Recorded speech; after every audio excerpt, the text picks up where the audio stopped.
Hello, folks, and welcome along to the second edition of me talking nonsense about horse racing.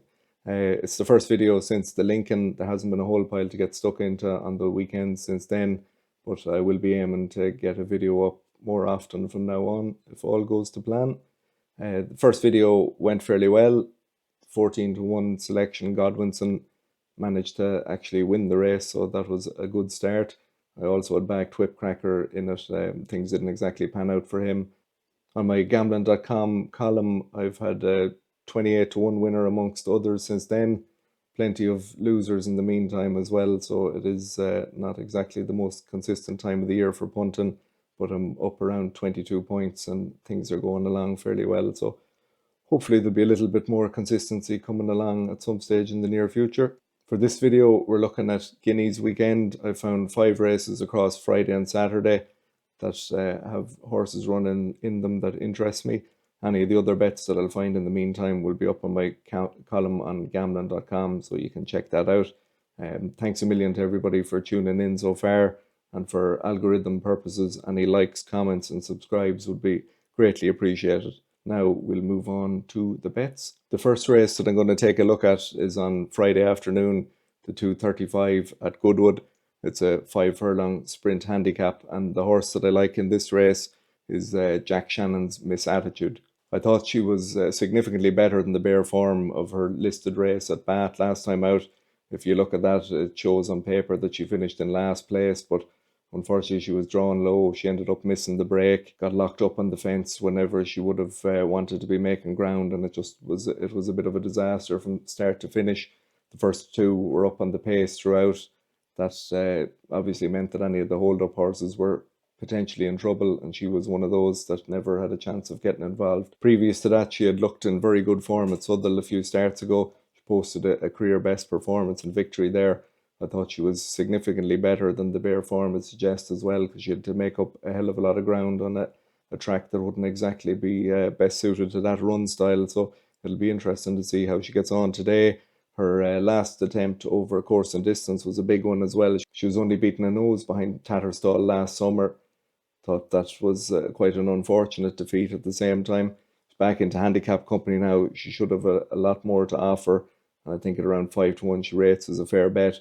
Now you do have to take into account the habit of missing the break isn't exactly ideal, but there is a good chance that she has more hope of getting away with it on Goodwood's track than she did at Bath last time. So Miss Attitude for me in the 2:35 at Goodwood. I think she'll have a solid chance. Then we move on to the 3:45 at Goodwood. That's a 6 furlong handicap. Waleefy is currently the favourite at the moment at around the 6-4 mark. He hasn't had too many goes in handicap company and sprints. It'll be interesting to see how he performs, but I think the price at the moment is plenty short enough.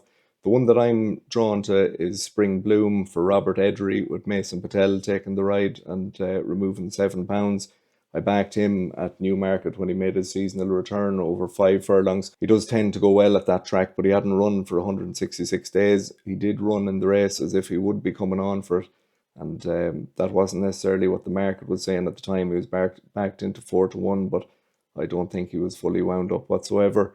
He got a more patient ride than usual as well, which I'm not 100% sure was fully suitable for him, and it'll be interesting if they pop him out into a handier position this time around, what he'll be able to do. The rider taking off £7 is no harm whatsoever. He'll have a very low weight on his back, and if he performs up to his best, I think there's every chance that he's going to be troubling the judge in this race. So Spring Bloom, he's 15-2 best price, he's 7-1 generally. I think that rates as a good bet as well. Now we're moving on to Saturday for the Newmarket card. The first race I'm going to take a look at is the Betfred handicap. It's worth about 100 grand, so there'll be lots of horses who've been targeted and lined up for this. More Thunder was a very impressive winner last time out when he was dropped back in trip. I do have some worries about him over 6 furlongs on quicker ground.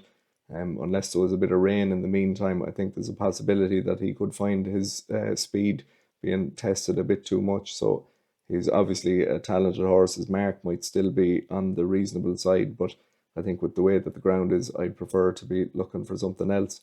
Plenty of the others could have claims made for them, no problem whatsoever. But Stanage at around the 14-1 mark, I think he could be an overpriced runner. He won at the Lincoln meeting on his second start for Michael and David Easterby. He was 25-1 that day, running over 7 furlongs. He scored quite comfortably despite the winning margin just being a half length. Then he was unlucky not to be going closer than a length when he was beaten at this track a couple of weeks ago. He didn't exactly get the best run through on that occasion, but it was his first experience on the course. I think it will benefit him for today's assignment, and it'll be really interesting to see how he gets on back sprinting for the first time.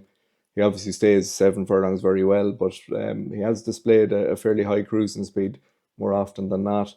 He strikes me as the sort who could be put to sleep at the back of the field and cruise into contention, and hopefully there'll be a chance that he'll be quickening up in the closing stages. So he's a 14-1 shot at the moment. He's 12-1 generally.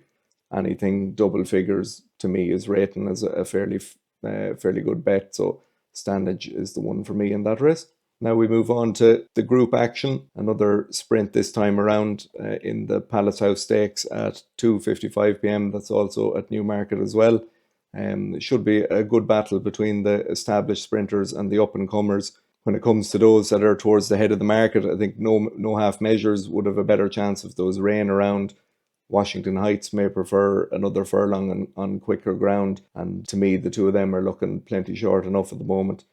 There is a number of others who are more than capable of getting involved, but I think Beautiful Diamond for Carol Burke is the one to back, and she's available at around the 9-2 mark at the moment. She was only beaten a length in last year's renewal when she was a 3-year-old.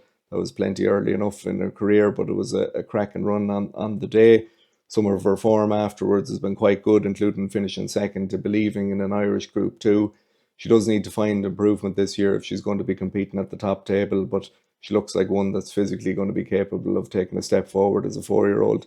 And hopefully there's every chance that she's going to be making a winning start to her season. Clearly there's no issue with the track. She has lots of speed. She has everything that you'd want to be competitive in races like this. So Beautiful Diamond 9-2 rates a decent enough bet for me. And then we're on to the final bet that I'll be putting up, is running in the 2000 Guineas. I can understand obviously why Field of Gold is the price that he is at the moment. He was winner of the Craven last time out. He moved really impressively before Scooting Clear, but I do have slight worries about how he's going to perform on faster ground. And despite the visual impression that he created last time, the horses that were in behind him probably wouldn't be the most exciting. So there's a chance that something else will be jumping into his form and getting the better of him. That's the hope anyway, but whether it works out like that will remain to be seen. The one that I do like at the prices at the moment, around 8-1, is Scorty Champ for Joseph O'Brien. He hasn't played his hand this year at all. He wasn't exactly overly raced last season either, but he won the National Stakes in September, where he overturned the form of his sole defeat with Henri Matisse. I think that was a really good performance. I like the way that he moved through the race, and he's obviously one that's going to be perfectly at home with the ground being quite fast. That could be a doubt for some of the others, so that's an angle that's in his favour. We're now going to get to see how he performs at a mile as well. I think that it's something that will suit. The chances are he won't be staying a whole pile further than this, whereas some of the others will be able to stretch out. But he looks like one that if it does pan out to suit the horses with more speed than stamina, that he could be set to take advantage. So he's around 8-1 at the moment. Now you do have to hope that he won't end up in the wrong part of the track. He's drawn in stall 1, so that is a potential problem, but we'll just have to hope that all will work out for him there. In terms of the 1,000 guineas on Sunday, I have no real strong opinion on anything whatsoever. I would have took a chance on Exactly at the prices. I think she was between 25 and 33-1, but it looks like she's going to be heading to France, which is ruling that bet out for me, obviously. But we'll see. I might find an alternative in the meantime, and that will be up on the daily column. So that's 5 bets to go to war with. Hopefully at least one of them will prove capable of winning and keep us ticking over until the next video. Thanks a million to anybody who watched. Do appreciate it, and hopefully there'll be a winner or two in there. Take it easy.